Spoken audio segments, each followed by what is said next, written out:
एक पिता की हार्ट टचिंग स्टोरी। जब मैं घर से गुस्से में बड़बड़ाते हुए निकल आया था और बस स्टैंड की तरफ आगे बढ़ने लगा था, मैं मन ही मन बड़बड़ा रहा था, पता नहीं कितने पैसे छुपा के रखे हैं, लेकिन मेरे लिए एक बाइक नहीं ले सकते। अब यहाँ से चला जाऊँगा और तब तक वापस नहीं आऊँगा जब तक मैं खुद के पैसों से बाइक नहीं खरीद लेता।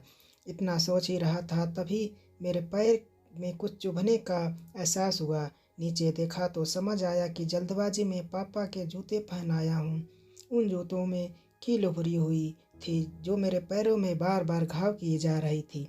लेकिन उस समय गुस्सा अधिक था तो मैं बड़बड़ाते हुए आगे बढ़ गया। एकाएक मुझे याद आया कि मैं पापा का पर्स भी साथ लाया हूँ। मेरे दिमाग में ख्याल आया, क्यों ना आज पापा का पर्स चेक किया जाए, जिसे आज तक उन्होंने किसी को हाथ नहीं लगाने दिया। पता नहीं कौन सा खजाना छुपा के रखा है, किसी को हाथ नहीं लगाने देते वो। जब मैंने पापा का पुराना पर्स खोलकर देखा तो उसमें पैसे तो नहीं मिले, लेकिन पैसों की जगह एक डायरी रखी हुई थी। जब मैंने सोचा, ओह, तो यहाँ खजाना छुपा है। मैं जो समझ रहा था पापा ने लिखा होगा कि कितने पैसे लेने हैं, जिनको किसको देना है, लेकिन मैं गलत था। जब मैं उस छोटी सी डायरी का पहला पेज खोलकर देखा, वहाँ पर जो लिखा था वह थोड़ा सीरियस कर देने वाला था। डायरी में जो लिखा था उसे पढ़ने के बाद मेरे चेहरे पर जो एक्सप्रेशन थे वो गायब हो चुके थे, क्योंकि डायरी में वैसा कुछ नहीं था जैसा मैं सोच रहा था। वहाँ पर उन पैसों का हिसाब लिखा हुआ था जो अलग अलग कामों के लिए लोगों से उधार लिए गए थे। उस लिस्ट में कंप्यूटर के नाम भी थे। कुछ कुछ यूँ लिखा था, 50,000 के बेटे के कंप्यूटर के लिए। यह वही कंप्यूटर था जो मैं यूज कर रहा हूँ, लेकिन मुझे नहीं पता है कि पैसे कहाँ से आए कंप्यूटर खरीदने के लिए।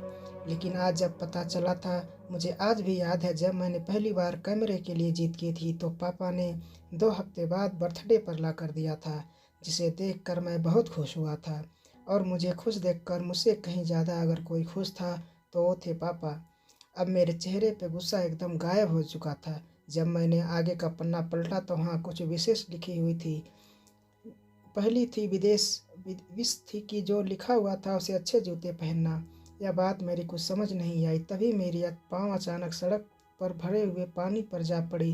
तभी मेरे पाँव कुछ गीलेपन होने का एहसास हुआ। जब मैं जूता उतार कर देखा तो उसका तला टूटा हुआ था। यह देखकर मुझे डायरी में लिखी बात याद आ गई।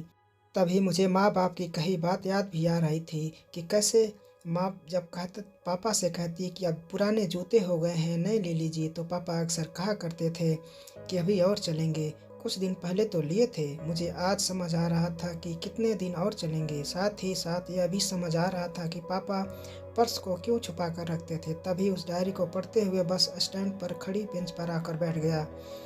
उस डायरी का आखिरी पन्ना बचा हुआ था। उस पन्ने को जो पलट कर देखा तो वहाँ कल की डेट लिखी हुई थी। तारीख में नीचे लिखा हुआ था 50,000 रुपये बाइक के लिए।